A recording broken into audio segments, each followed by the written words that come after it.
नमस्कार दोस्तों, NG academy for GS GK में आप सभी का एक बार फिर से स्वागत है। इस वीडियो में हम 20 मार्च से 24 मार्च तक के करंट अफेयर्स को प्रश्नों के माध्यम से देखेंगे। स्टार्ट करते हैं। पहला क्वेश्चन है, विज्ञान के प्रतिष्ठित खोसला राष्ट्रीय पुरस्कार से सम्मानित व्यक्ति का नाम है। खोसला राष्ट्रीय पुरस्कार से सम्मानित व्यक्ति का नाम है अरुण कुमार शुक्ला। अरुण कुमार शुक्ला जी आईआईटी कानपुर के प्रोफेसर है, जिनको ये पुरस्कार प्रदान किया गया था। उनको यह पुरस्कार जीन प्रोटीन युग्मित रिसेप्टर की संरचना, कार्य व मॉड्यूलेशन क्षेत्र में शोध हेतु प्रदान किया गया है। रिसेप्टर क्या होते हैं? रिसेप्टर वो होते हैं दवाइयाँ होती हैं, दवाई रिसेप्टर के माध्यम से ही अपना चिकित्सीय प्रभाव डालती हैं। यानी कि अगर कोई व्यक्ति बीमार है किसी बीमारी से, तो अगर उस बीमारी का इलाज करने के लिए अगर उसको दवाई प्रोवाइड की जाती है, तो वो दवा रिसेप्टर के माध्यम से ही अपना चिकित्सीय प्रभाव डालती है। अगर रिसेप्टर सही से कार्य नहीं करेंगे तो दवाई अपना प्रभाव नहीं डाल पाएगी, यानी कि मरीज उस बीमारी से ठीक नहीं हो पाएगा। ठीक है, इसमें से इस तरीके का ही सवाल आता है कि राष्ट्रीय जिसे पुरस्कार से सम्मानित होता है तो पर्टिकुलर पुरस्कार और उसका प्राप्तकर्ता कौन है, इसी तरीके से सवाल पूछा जाता है। नेक्स्ट क्वेश्चन देखते हैं। विधान परिषद के सदस्यों का स्थानीय निकाय क्षेत्रों से निर्वाचन किया जाता है। अगला क्वेश्चन है कि विधान परिषद के सदस्यों का स्थानीय निकाय क्षेत्रों से निर्वाचन किया जाता है। कुल सदस्यों का 1/3 भाग स्थानीय निकाय क्षेत्रों से। निर्वाचक मंडल क्या होते हैं कि एक समूह होता है मतदाताओं का जो किसी सदस्यों का निर्वाचन करता है। मान लीजिए कि जैसे विधानसभा के सदस्यों का निर्वाचन किस निर्वाचक मंडल से होता है, तो वो उसका निर्वाचक मंडल होता है कि जिसकी किसी भी व्यक्ति की उम्र 18 वर्ष से ऊपर हो और उसका नाम मतदाता सूची में दर्ज हो, तो वो निर्वाचक मंडल का भाग हो जाता है। वो तो विधानसभा के लिए हो गया, लेकिन जो विधान परिषद के सदस्यों का निर्वाचन होता है वो अलग अलग निर्वाचक मंडलों से होता है। एक निर्वाचक मंडल होता है स्थानीय निकाय क्षेत्र। स्थानीय निकाय क्षेत्र से कुल सदस्यों के 1/3 भाग का ही निर्वाचन किया जाता है। और जो अन्य निर्वाचक मंडल भी बनते हैं, जैसे कौन कौन से बन सकते हैं, जैसे कि मान लें कि एक स्नातकों का निर्वाचक मंडल बनाया जाता है। स्नातकों का निर्वाचक मंडल बनाया जाता है, यानी कि जो ग्रेजुएट हैं, जिन्होंने ग्रेजुएशन किया हुआ है, उससे निर्वाचक मंडल से एक निर्वाचक मंडल बनता है। उससे विधान परिषद के कितने सदस्यों का निर्वाचन होता है? 1/12 भाग का। ठीक है, एक अन्य निर्वाचक मंडल बनता है अध्यापकों का, और वो अध्यापक जो माध्यमिक स्कूल या उससे ऊपर के विद्यालयों में अध्यापन कर रहे हैं, पढ़ाते हैं, टीचर हैं वहाँ के, तो उससे एक निर्वाचक मंडल बनता है अध्यापकों का। उससे कितने लोगों का? उससे विधान परिषद के कितने सदस्यों का निर्वाचन होता है? उससे भी 1/12 भाग होता है। ठीक है, एक और निर्वाचक मंडल बनता है विधानसभा के सदस्यों के द्वारा भी, जो विधानसभा के सदस्यों के द्वारा भी एक निर्वाचक मंडल बनता है। उससे कितने सदस्यों का निर्वाचन होता है? वो 1/3वां भाग। जैसे कुल सदस्यों की संख्या, उसका 1/3वां भाग होगा, उसका निर्वाचन विधानसभा के सदस्यों के द्वारा होता है। एक निर्वाचक मंडल मान सकते हैं कि जो राज्यपाल द्वारा जो नामित किए जाते हैं विधान परिषद में सदस्यों का, वो कितना भाग होता है? वो कुल 1/6 भाग होता है कुल सदस्यों का, जिनको राज्यपाल नामित करता है। जो विभिन्न क्षेत्रों की हस्तियाँ होती है, जैसे मान लीजिए खेल से हैं, साहित्य से हैं, समाज से हैं, सहकारिता के क्षेत्र से हैं, इन सब क्षेत्रों से राज्यपाल सदस्यों को नामित करता है। तो इसका सही आंसर जो दिया गया है विधान परिषद में स्थानीय निकाय क्षेत्रों से। स्थानीय निकाय क्षेत्र जैसे हो गए पंचायतों से, पंचायत के सदस्य प्रधान हो गए, बीडीसी मेंबर हो गए, नगर पालिकाओं से हो गए, जो वार्ड मेंबर या पार्षद होते हैं, उनके माध्यम से जो स्थानीय निकायों का जो निर्वाचक मंडल बनता है, उससे सदस्यों का निर्वाचन किया जाता है। उत्तर प्रदेश में वर्तमान में स्थानीय निकाय क्षेत्रों से ही विधान परिषद के सदस्यों का निर्वाचन किया जा रहा है। उस दृष्टि से ये प्रश्न उठाया गया है। और नेक्स्ट क्वेश्चन देखते हैं। हाल ही में जो अभी वार्षिक शिखर सम्मेलन हुआ है, भारत जापान वार्षिक शिखर सम्मेलन का आयोजन कहाँ किया गया है? नई दिल्ली में किया गया है। ठीक है ना, ये 2019 में प्रस्तावित थी, 2019 में। तो ये उस समय शायद याद हो आप लोगों को, असम में हिंसा हो गई थी, तो वहाँ पे हिंसा की वजह से वो स्थगित कर दी गई थी। और 2020 और 2021 तो जानते ही हैं, कोविड की वजह से ही बर्बाद हो गया था। 2022 में ये जो वार्षिक शिखर सम्मेलन का आयोजन किया गया है 2022 में, इस शिखर सम्मेलन को अटेंड करने के लिए जो जापानी पीएम भारत आए हुए थे, जापानी पीएम आए थे फुमियो किशिदा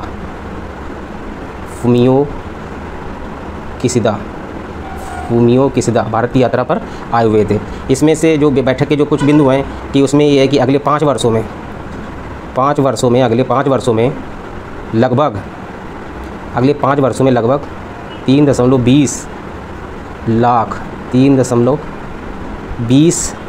लाख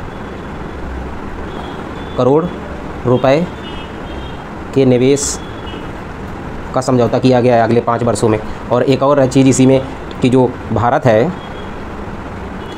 है वो जापान को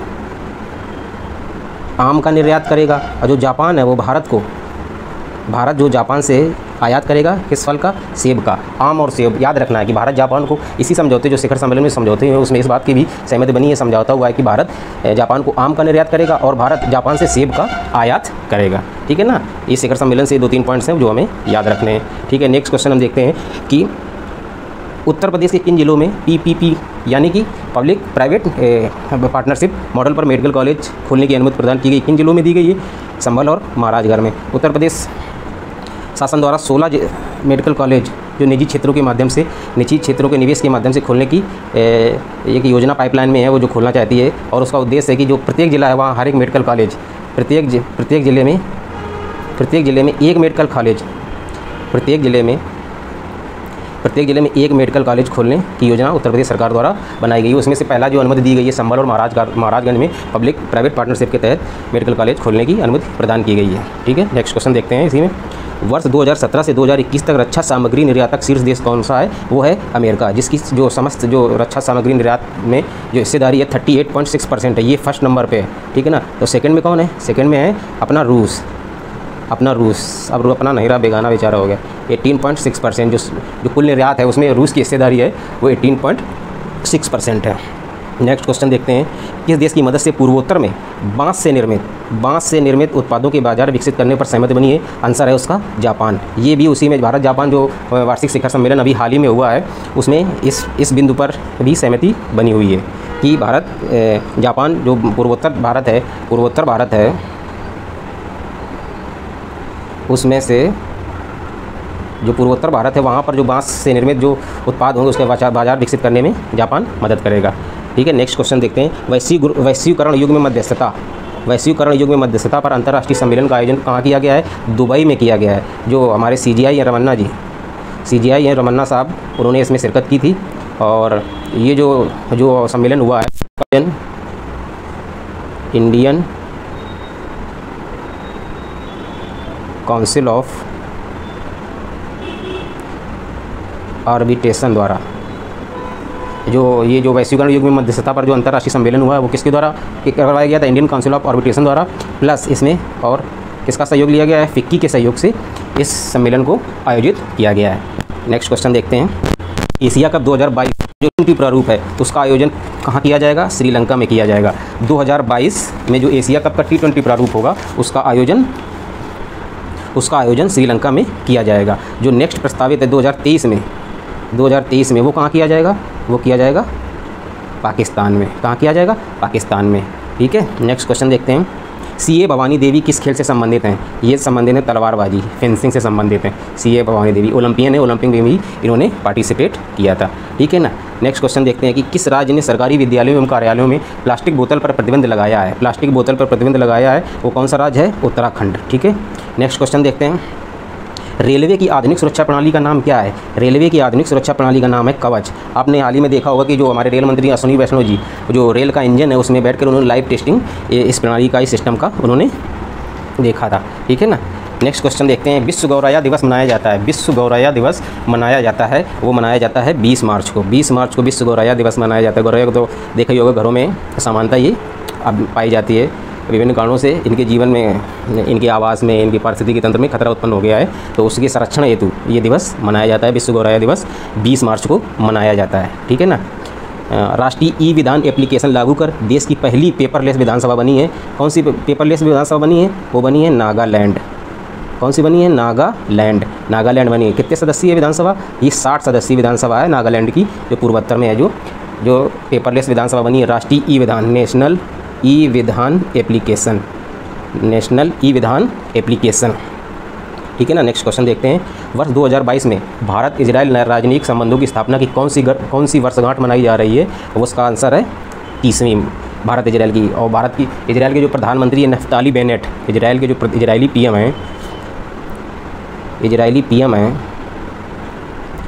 पीएम हैं जो नफ्ताली बेनेट 30वीं वर्षगांठ पर भारत की यात्रा पर आने वाले हैं वो। ठीक है, नेक्स्ट क्वेश्चन देखते हैं, लक्ष्य सेन को हराकर ऑल इंग्लैंड चैंपियनशिप का खिताब किसने जीता है? विक्टर एक्सेल सेन ने। किसने जीता है? विक्टर एक्सेल सेन ने। ये उपविजेता रहे हैं लक्ष्य सेन। इससे पहले जब मान लीजिए कि 1980 में इसी जो चैंपियनशिप है इसको जीतने वाले कौन थे? प्रकाश पादुकोण।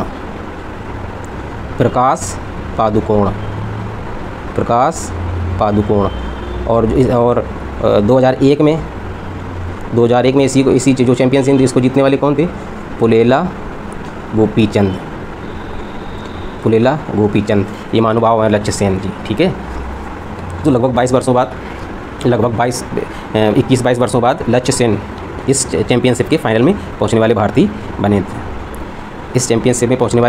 बने। सुजुकी मोटर कॉर्पोरेशन ने किस राज्य में साल 2026 तक 10,445 करोड़ निवेश का ऐलान किया है? किस राज्य में किया है? गुजरात में किया है। वहाँ कहाँ निवेश किया उन्होंने? एक बैटरी का प्लांट लगाएंगे, बैटरी प्लांट, और क्या होगा वहाँ पे? इलेक्ट्रिक वाहन का उत्पादन किया जाएगा। इलेक्ट्रिक वाहन का उत्पादन कौन करेगा? Suzuki motor corporation. Next question देखते हैं। जनवरी 2023 में ऑटो एक्सपो का आयोजन किया जाएगा। कहाँ किया जाएगा? ग्रेटर नोएडा में। प्रोटेम स्पीकर के कार्य निम्न में से हैं। प्रोटेम स्पीकर, हाल ही में 5 राज्यों के जो विधानसभा चुनाव हुए हैं उसमें नई विधानसभा गठित हुई है, तो उसमें प्रोटेम स्पीकर टर्म काफ़ी आ रहा है, खबरों में भी है। तो प्रोटेम स्पीकर का कार्य क्या होता है? प्रोटेम स्पीकर का कार्य होता है नए सदस्यों को शपथ दिलवाना और सदन को नए अध्यक्ष का चुनाव कराने हेतु सहयोग प्रदान करना। तो अब यहाँ समझ में आता है कि जो पिछली विधानसभा है उसका भी स्पीकर का क्या करता है? जो पिछली विधानसभा का स्पीकर होता है वो नई विधानसभा के गठन के पहले तक स्पीकर रहता है, अपने पद पर बना रहता है। जैसे ही विधानसभा का गठन हो जाता है, नए सदस्य चुनकर आ जाते हैं, तो वो अपना इस्तीफा सौंप देता है, और प्रोटेम स्पीकर का प्रोटेम स्पीकर नियुक्त किया जाता है। जो प्रोटेम स्पीकर होता है उसके कार्य होते हैं, वो इंपॉर्टेंट कार्य होता है कि नए सदस्यों को शपथ दिलवाना और सदन को नए अध्यक्ष का चुनाव कराने हेतु सहयोग प्रदान करना। और जो प्रोटेम स्पीकर होता है उसको शपथ कौन दिलवाता है? राज्यपाल, ठीक है, राज्यपाल। सामान्यतः नियम ये है कि जो वरिष्ठतम सदस्य होता है सदन का, जो वरिष्ठतम सदस्य होता है उसको प्रोटेम स्पीकर चुन लिया जाता है। नेक्स्ट क्वेश्चन देखते हैं। हल्दीघाटी महाकाव्य के रचनाकार हैं। हल्दीघाटी सुने हो ना, राणा प्रताप और अकबर के बीच युद्ध के लिए प्रसिद्ध है। हल्दीघाटी महाकाव्य के रचनाकार हैं श्याम नारायण पांडे जी, ठीक है। नेक्स्ट क्वेश्चन देखते हैं। अब ये असत्य मिलान इसमें क्या देखना है कि राज्य है और विधानसभा में सदस्यों की संख्या कितनी है। अभी हाल ही में चुनाव हुए हैं, न्यूज पे भी रहता है कि जो पंजाब है उसमें विधानसभा के सदस्यों के असत्य मिलान करना है। इसमें हमें असत्य मिलान, पंजाब 117, उत्तर प्रदेश 403, गोवा 40, उत्तराखंड 70, मणिपुर 60, ये सभी सही मिले हुए हैं, सभी सही मैच लिखे हुए हैं, ठीक है ना। इसको हमको याद रखना है। जो अभी करंट में है, अब कुछ 4 विकल्प दे सकता है कि निम्नलिखित में से किन राज्यों में सर्वाधिक विधानसभा सदस्यों की संख्या है। पंजाब दे दिया, गोवा दे दिया, उत्तराखंड दे दिया, मणिपुर दे दिया। तो अगर गोवा और मणिपुर है जैसे, तो ये याद करने में तो उसमें मिनिमम के कम किस में है या अधिकतम किस में, इस तरीके का सवाल पूछ सकता है, ठीक है। नेक्स्ट क्वेश्चन देखते हैं कि 2022 में गठित उत्तर प्रदेश की नई विधानसभा का क्रम कौन सा है? कौन सी विधानसभा के लिए चुनाव हुए थे? ये हुए हैं 18वीं विधानसभा के, ठीक है ना। 18वीं विधानसभा के लिए, 18वीं विधानसभा 2022 में जो चुन के आई है वो 18वीं है क्रम से, ठीक है। इसमें एक और इम्पॉर्टेंट देख लेते हैं कि जो महिला सदस्यों की संख्या कितनी है। महिला सदस्य जो वर्ष 2022 में जो हाल ये चुनाव हुए हैं, वर्ष 2022 में जो महिला सदस्य हैं उनकी जो महिला सदस्य हैं उनकी संख्या सर्वाधिक है 47 महिला सदस्य उनके हैं। इससे पूर्व जो 2017 थे उसमें कितनी थी महिला सदस्य? उसमें महिला सदस्य थी 44, ठीक है ना, उसमें 44। ये पॉइंट याद रखते हैं कि वर्ष 2022 में महिला सदस्यों की, जो महिला सदस्य चुन के आई उनकी संख्या कितनी है। नेक्स्ट क्वेश्चन देखते हैं। एरोस्पेस इंजीनियरिंग में प्रगति विषय पर आयोजित 34वें राष्ट्रीय सम्मेलन का आयोजन किया गया है। एरोस्पेस इंजीनियरिंग में प्रगति विषय पर उसका आयोजन कहाँ किया गया है? कानपुर में किया गया है, ठीक है ना। नेक्स्ट क्वेश्चन देखते हैं। विश्व जल दिवस की वर्ष 2022 की थीम क्या है? विश्व जल दिवस कब मनाया जाता है? 22 मार्च को। 22 मार्च को विश्व जल दिवस मनाया जाए। उसकी थीम क्या थी? भूजल अदृश्य को दृश्य बनाना, ground water making the invisible visible, ठीक है ना। ग्राउंड वाटर थीम क्या थी? ग्राउंड वाटर, क्योंकि अब जानते ही हम लोग कि ग्राउंड वाटर कितना पॉल्यूटेड हो रहा है और पीने के पानी के लिए समस्या उत्पन्न होती जा रही है। और जो पहला विश्व जल दिवस कब मनाया गया था? पहला विश्व जल दिवस मनाया गया था पहला विश्व जल दिवस कब मनाया गया था? पहला विश्व जल दिवस मनाया गया था 1993 में। कब मनाया गया था? 1993 में। नेक्स्ट क्वेश्चन देखते हैं। केंद्रीय बारानी कृषि अनुसंधान संस्थान का मुख्यालय कहाँ स्थित है? हैदराबाद में स्थित है। बरानी, बरानी और कुछ नहीं होता, शुष्क भूमि होता है, शुष्क भूमि, शुष्क भूमि। इसको और भी क्या कह सकते हो तुम अंग्रेजी में? ड्राई लैंड, ठीक है ना, क्या कह सकते हो? Dry land. ये हो जाएगी C centre research institute of dry land agriculture, ठीक है ना, किरडा, CRIDA, केंद्रीय बरानी कृषि अनुसंधान संस्थान का मुख्यालय कहाँ स्थित है? हैदराबाद में स्थित है। शुष्क भूमि या ड्राई लैंड इसको यही बोलते हैं, ठीक है ना। नेक्स्ट क्वेश्चन है, जलवायु अनुकूल कृषि पर राष्ट्रीय पहल का प्रारंभ किस वर्ष हुआ था? वर्ष 2011 में। जलवायु अनुकूल कृषि, आप जानते हो कि पर्यावरण बदल रहा है, जलवायु बदल रही है, तो जलवायु बदल रही है तो जो पैटर्न है क्लाइमेट का वो भी चेंज हो रहा है, तो हमें कृषि को भी उसी हिसाब से बदलने का प्रयास किया जा रहा है। तो जलवायु अनुकूल कृषि पर राष्ट्रीय पहल का प्रारंभ कब हुआ था? वर्ष 2011 में। नेक्स्ट क्वेश्चन है कि केंद्र सरकार द्वारा कर्मचारी भविष्य निधि में जो प्रस्तावित ब्याज दर है वो कितनी है? 8.1%। और पहले कितनी थी? पूर्व में कितनी थी? पूर्व में कितनी थी? पूर्व में थी वित्त वर्ष 2020-21 में थी 8.5%। 8.5% से कितनी कर दी है? 8.1% कर दी है, ठीक है ना। नेक्स्ट क्वेश्चन देखते हैं, रासायनिक खाद और खरपतवार नाशक की अवैज्ञानिक अंधाधुंध उपयोग से पश्चिमी उत्तर प्रदेश में किस तत्व की भारी कमी हो गई? किस तत्व की भारी कमी हो गई है? फास्फोरस की। क्यों कमी हो गई? कि जो हरित क्रांति की परिणाम स्वरूप वहाँ रासायनिक खाद और खरपतवार नाशक बहुत बड़ी मात्रा में उसका प्रयोग किया गया है, जिससे वहाँ पे फास्फोरस की भारी कमी हो गई। कितनी? जो उसका जो मान्य स्तर है, जो मान्य स्तर है वो कितना होना चाहिए? वो होना चाहिए 11.25 होना चाहिए। और पहुँच कितना गया है? 0%। 0% पे पहुँच गई है, 0% पे पहुँच गई है, समझ रहे हैं ना, 0% पर पहुँच गई है। अब ये क्यों हो गया है कि फसल चक्र के अनुसार खेती न करना और प्राकृतिक संसाधनों का दोहन करने वाली फसलें जैसे आलू है, गन्ने हैं, इनकी खेती करना, बड़ी मात्रा पे खेती करना, उसके कारण वहाँ पर फास्फोरस की भारी कमी हो गई है, ठीक है ना। नेक्स्ट क्वेश्चन देखते हैं, रूसी खिलाड़ी सर्जेई करजाकिन पर रूस के यूक्रेन पर हमले का समर्थन करने के कारण प्रतिबंध लगाया गया है। वह किस खेल से संबंधित हैं? वो संबंधित हैं शतरंज से। खिलाड़ी का क्या नाम है? सर्जेई करजाकिन। सर्जेई करजाकिन कैसे याद कर सकते हैं? सा से याद कर, थोड़ा सा बस ट्रिक रखना कि सर्जेई करजाकिन है, किससे संबंधित हैं? शतरंज से संबंधित हैं, ठीक है ना। नेक्स्ट क्वेश्चन देखते हैं, इंडियन वेल्स टूर्नामेंट के विजेता खिलाड़ी कौन है? इंडियन वेल्स टूर्नामेंट के विजेता खिलाड़ी हैं टेलर फ्रिट्ज। वो किस देश से संबंधित हैं? अमेरिका से। और जिसके उपविजेता कौन है? उपविजेता कौन है? Rafael Nadal. Rafael Nadal. अब नए तरीके से भी सवाल पूछा जा रहा है कि खिलाड़ी का नाम पूछ लेते हैं और पूछ लेते हैं कि वो किस देश से संबंधित है, किस देश के हैं, किस देश की तरफ से खेलते हैं। तो ये जैसे अब मान लीजिए कि विजेता हैं टेलर फ्रिट्ज, वो अमेरिका के हैं, और जो उपविजेता हैं राफेल नडाल, वो किस देश से हैं? स्पेन से हैं। नेक्स्ट क्वेश्चन देखते हैं हम, ATP रैंकिंग में शीर्ष स्थान हासिल करने वाले खिलाड़ी कौन है? नोवाक जोकोविच। कौन है? नोवाक जोकोविच। किस देश से संबंधित है? सर्बिया से, सर्बिया से, ठीक है ना। ये ATP रैंकिंग में शीर्ष स्थान हासिल करने वाले हैं नोवाक जोकोविच, सर्बिया से संबंधित है, ठीक है ना। अभी हाल ही की खबर है ये, 125 वर्षीय स्वामी शिवानंद को पद्मश्री पुरस्कार से सम्मानित किया गया है। उनका संबंध किस क्षेत्र से है? किस क्षेत्र से? स्वामी शिवानंद जी का योग एवं समाज सुधार से, योग एवं समाज सुधार से, ठीक है ना। नेक्स्ट क्वेश्चन देखते हैं, बहुमूल्य धातुओं की खोज, उत्पादन व आपूर्ति को लेकर भारतीय कंपनी काबिल ने समझौता किया है। किस देश के साथ समझौता किया? ऑस्ट्रेलिया से। काबिल क्या है? जो जिसने ऑस्ट्रेलिया के साथ जो बहुमूल्य धातु हैं उसकी खोज के लिए, उसका नाम है पूरा खनिज विदेश इंडिया लिमिटेड। खनिज विदेश इंडिया लिमिटेड, इसी को क्या बोल दिए? काबिल। उसने अभी ऑस्ट्रेलिया के साथ समझौता किया है, क्योंकि ऑस्ट्रेलिया में जो जैसे लिथियम, जो इलेक्ट्रिक वाहनों में जो बैटरी का प्रयोग किया जाता है उसमें लिथियम है, जो भारत में इसकी कमी है, और जो ऑस्ट्रेलिया है वो जो भारी मात्रा में इसका भंडार है, और कोबाल्ट है, CO कोबाल्ट है, इसका जो भंडार है वो ऑस्ट्रेलिया में है। तो भारत जो काबिल है, जो खनिज विदेश इंडिया लिमिटेड कंपनी है, उसने ऑस्ट्रेलिया के साथ समझौता इन जो धातुएँ हैं इनकी आपूर्ति के लिए समझौता किया है, ठीक है ना। नेक्स्ट क्वेश्चन देखते हैं, अंडमान निकोबार द्वीप समूह में वर्ष के पहले चक्रवात आसनी, वर्ष का जो पहला चक्रवात मतलब वर्ष कौन सा हो गया? 2022 का पहला चक्रवात आया, उसका नामकरण किया गया। किसके द्वारा किया गया है? श्रीलंका के द्वारा। हमको चक्रवात का नाम याद रखना है, और किसके द्वारा नामकरण किया गया है? श्रीलंका के द्वारा किया गया है।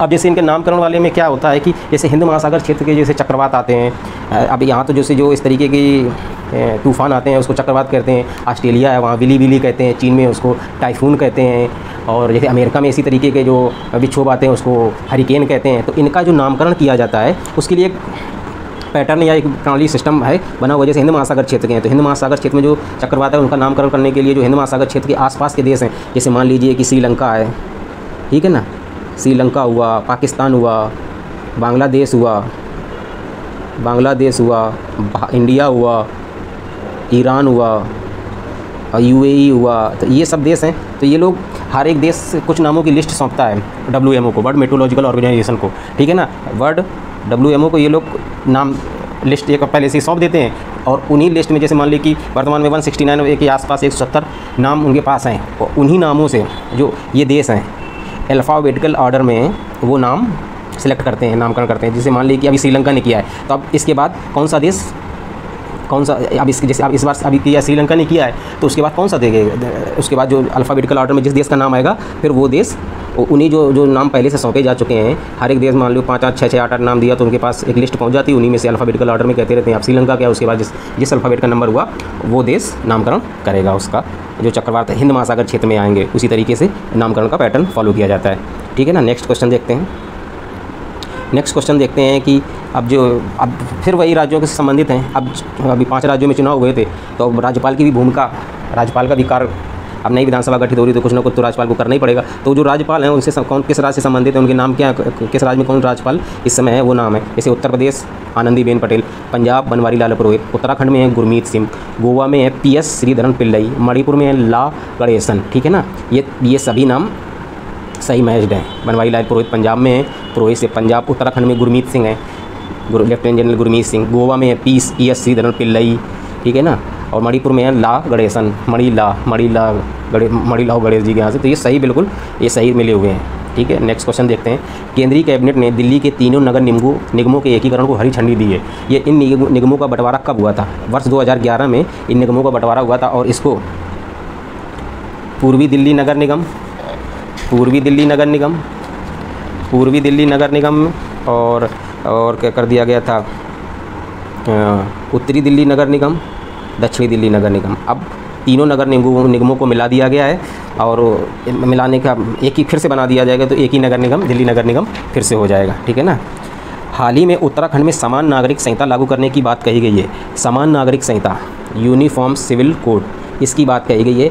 ये संविधान के किस भाग में है? समान नागरिक संहिता राज्य के नीति निर्देशक तत्व में। ये किस में है? राज्य के नीति निर्देशक तत्व में। किस अनुच्छेद के अंतर्गत आया है?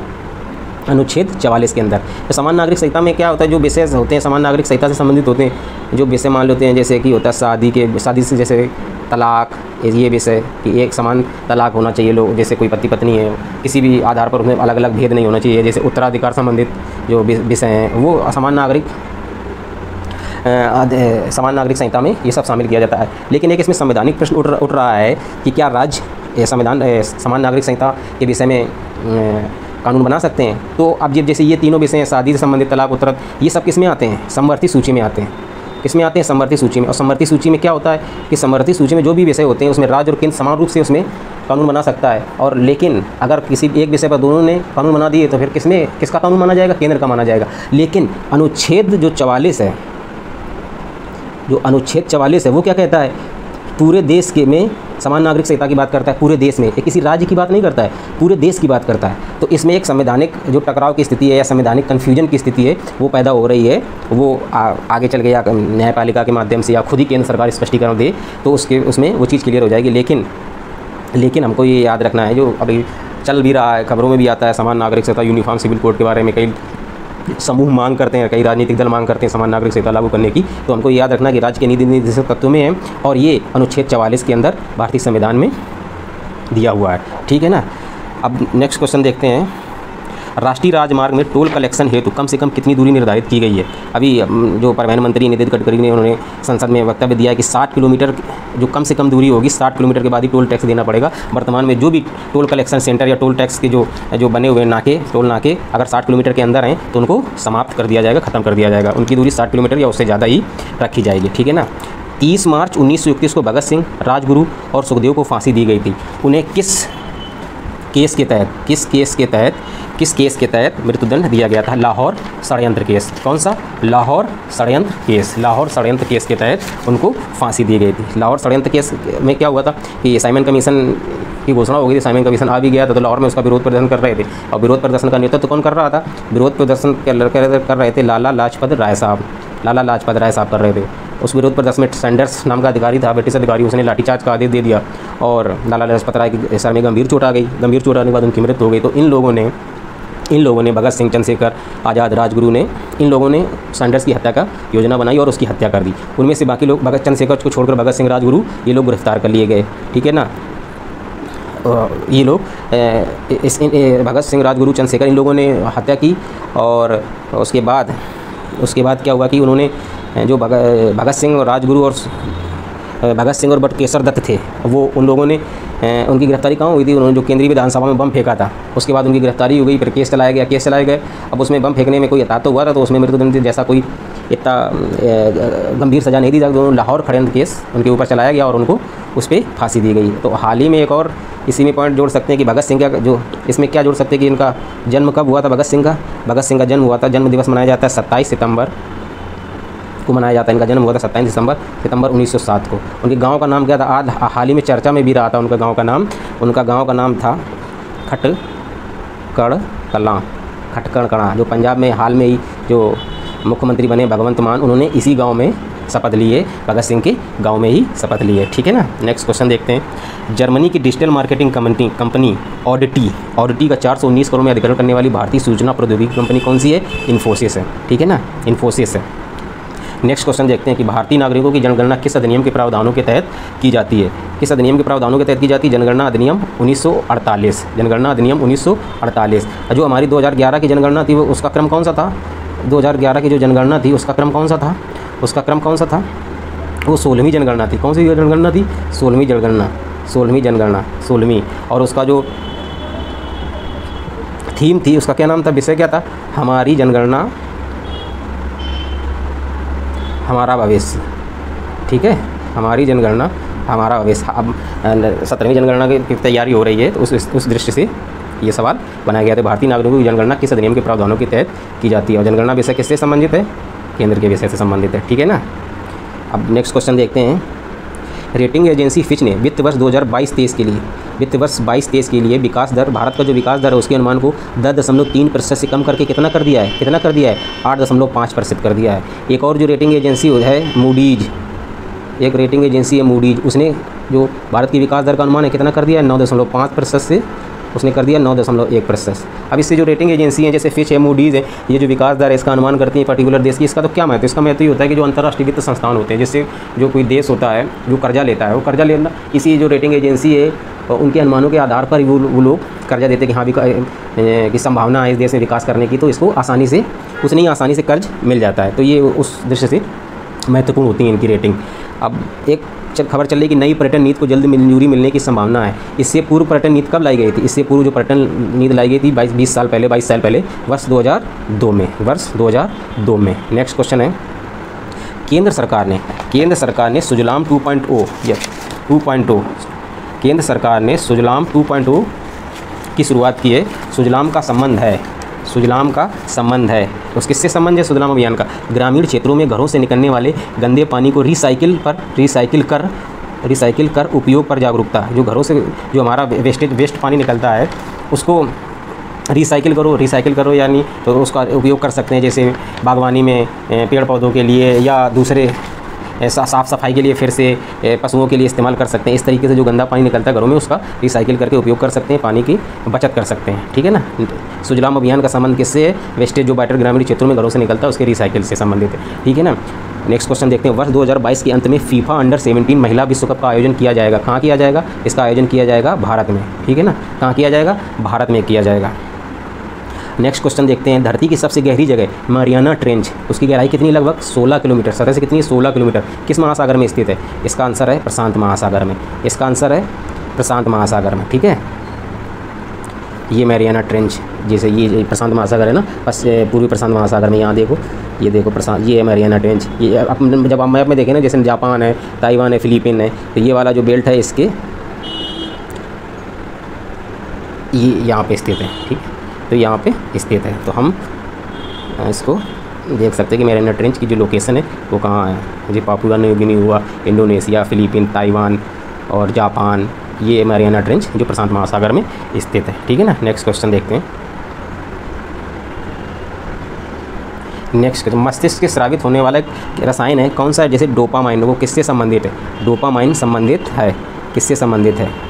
डोपामाइन संबंधित है खुशी एवं निराशा के एहसास से। अगर डोपामाइन अधिक स्रावित होगा तो हमें खुशी के भाव का एहसास होगा। अगर डोपामाइन की मात्रा कम हो जाएगी तो हमें निराशा का भाव होगा। तो डोपामाइन किससे संबंधित है? खुशी एवं निराशा के भाव से संबंधित है, ठीक है ना। नेक्स्ट क्वेश्चन देखते हैं, देश भर में सबसे ज़्यादा वर्षा जल संचय करने वाला एयरपोर्ट कौन सा बनेगा? ये बनेगा इंदिरा गांधी एयरपोर्ट दिल्ली। वर्षा जल संचय करने वाला एयरपोर्ट बनने वाला है कौन सा? इंदिरा गांधी एयरपोर्ट दिल्ली, ठीक है। नेक्स्ट क्वेश्चन देखते हैं, वायु को स्वच्छ करने वाले पौधे कौन से? कुछ पौधे ऐसे हैं जो नेचुरल प्लांट हैं और वो हवा को स्वतः साफ़ करते हैं। जैसे हमारे घरों में लगा होता है एलोवेरा लगा होता है, मनी प्लांट लगा होता है, आईवी देख सकते हो आप लोग, स्पाइडर प्लांट, सेंसेवेरा, ये सब जो पौधे होते हैं ये वायु को स्वच्छ करने वाले पौधे हैं, पर प्राकृतिक रूप से हवा को स्वच्छ करते हैं। इनका घरों में लोग गमलों में इनको लगाते हैं, ठीक है ना। तो वायु को स्वच्छ करने वाले पौधे परीक्षा में अगर 4 विकल्प में से कोई एक दे देगा तो हम वही सही आंसर लगा के आगे बढ़ जाएंगे, ठीक है ना। नेक्स्ट क्वेश्चन देखते हैं, वस्तु निर्यात के लक्ष्य 400 अरब डॉलर जो वित्त वर्ष 2021-22 में प्राप्त कर लिया गया है। जो वस्तु निर्यात है, जो हमारा निर्यात लक्ष्य था 2021-22 में, वो 400 अरब डॉलर मूल्य का निर्यात का रखा गया था। पिछले वित्त वर्ष से ये कितने अधिक है? इसको प्राप्त कर लिया गया तो पिछले वित्त वर्ष में से कितना अधिक है? ये 37% है।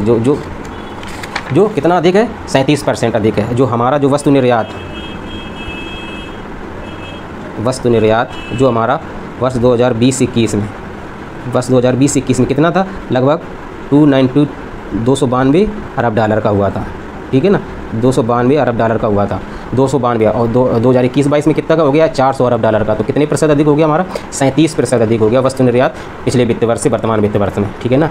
और इसी में देख लेंगे कि जो हम लोग निर्यात करते हैं वो कौन कौन से चीज़ें को निर्यात करते हैं। उन वस्तुओं में से होता है जैसे इंजीनियरिंग की वस्तुएँ, ठीक है, पेट्रोलियम उत्पाद, पेट्रोलियम आप लोग समझ रहे हैं क्रूड ऑयल तो हम मंगाते ही हैं, तो अब उसको रिफ़ाइन करना होता है ना। हमारे जैसे रिफाइनरी मथुरा में या बरौनी में, तो वहाँ हम लोग उस क्रूड ऑयल तो आ जाता है, क्रूड ऑयल को हम रिफ़ाइन करते हैं, उससे जो उत्पाद निकलते हैं, ठीक है ना, विभिन्न अलग उत्पाद निकलते हैं, उसको हम रिफ़ाइन करके वापस हम उनको निर्यात कर देते हैं। GM ज्वेलरी हो गई, इन सब का जो कार्य होता है। हम लोग सोना मंगाते हैं, सोने की जो ब्रिक होती हैं वो हमारे यहाँ आती हैं, फिर हम उन जो ब्रिक होती हैं सोने की या विभिन्न धातुओं की, उन पर हम ज्वेलरी और ये कार्य करके उसको हम फिर से निर्यात कर देते हैं, ठीक है ना। और नेक्स्ट क्वेश्चन देखते हैं, उत्तर प्रदेश संबंधित। उत्तर प्रदेश के गौरीगंज एवं अमेठी किन वस्तुओं के निर्यात हब बनकर उभर रहे हैं? कृषि से संबंधित जो वस्तुएं हैं उनके निर्यात हब के रूप में उभर रहे हैं। कौन कौन सी जगह? गौरीगंज, अमेठी, ठीक है ना। अब हम लोग और कृषि निर्यात में हमारे यहाँ जो वस्तुएं निर्यात हैं उसमें कौन कौन सी वस्तुएं शामिल हैं? जैसे मान लीजिए कि बासमती चावल है, इसका भी करते हैं निर्यात, बासमती चावल का, गेहूँ का करते हैं, चीनी का करते हैं, मसालों का करते हैं। तो ये सब जो वस्तुएं होती हैं, मसाले, समुद्र उत्पाद, ये सब कृषि वस्तुएं आती हैं, इनका हम निर्यात करते हैं, ठीक है ना। नेक्स्ट क्वेश्चन देखते हैं, चालू वित्त वर्ष 2021-22 में किस देश के साथ निर्यात में सर्वाधिक वृद्धि हुई थी? वित्त वर्ष 2021-22 में किस देश के साथ निर्यात में सर्वाधिक वृद्धि हुई? तो वो है ऑस्ट्रेलिया। ऑस्ट्रेलिया के साथ जो निर्यात हुआ है उसमें 96% की वृद्धि हुई। उसके बाद किसमें? जैसे UAE के साथ जो हमारा निर्यात हुआ है उसमें हमारी 65% की वृद्धि हुई है, और USA के साथ जो हुआ है निर्यात उसमें लगभग 46% की वृद्धि हुई है, ठीक है ना। Bharat Australia summit, next question है, भारत ऑस्ट्रेलिया समिट 2022 में ऑस्ट्रेलिया के प्रधानमंत्री स्कॉट मॉरिसन ने कितने करोड़ निवेश का ऐलान किया है? 1500 करोड़ का, ठीक है ना। ऑस्ट्रेलिया प्रधानमंत्री का नाम रखना और कितने करोड़ों का निवेश का ऐलान किया है, ठीक है। नेक्स्ट क्वेश्चन है, वर्ष 2025 तक केंद्र सरकार ने केंद्र सरकार ने कितने एयरपोर्ट विकसित करने का लक्ष्य रखा है? 220 एयरपोर्ट विकसित करने का लक्ष्य रखा है। 25 वर्षीय टेनिस खिलाड़ी एशले बार्टी, क्या नाम उनका? एशले